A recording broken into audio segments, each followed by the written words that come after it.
داخل شهر متسختا هستیم، پایتخت سابق کشور گرجستان. از هزاره سوم قبل از میلاد اینجا پایتخت بوده تا اواخر قرن پنجم که واختانگ گورگاسلی پایتخت رو از اینجا منتقل میکنه به شهر تبلیسی.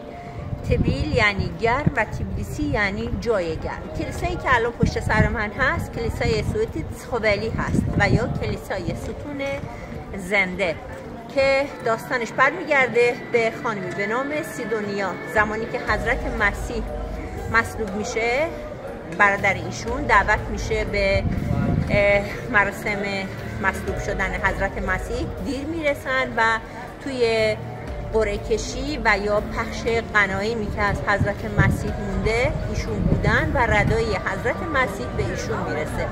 ردا رو با خودشون برمیدارن و به اینجا میارن. زمانی که ردا رو به خواهرشون میدن، خواهرشون که همون خانم سیدونیا بوده، به خاطر تعلماتی که بهش وارد میشه از شنیدن داستان حضرت مسیح همونجا فوت میکنن. با همون لباس دفنشون میکنن.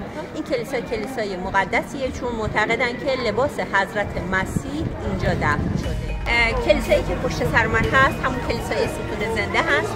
قرن 11 به دستور پادشاه توسط معمار آرسوکیدزه اینجا درست میشه و بعد از اینکه کلیسا تموم میشه دست معمار رو قطع میکنه پادشاه و روی قسمت شرقی کلیسا میذاره.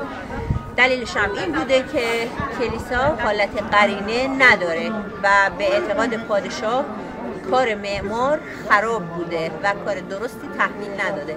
بنابراین دست معمار رو به نشانه تنبیه قطع میکنن و این بالا میذارن.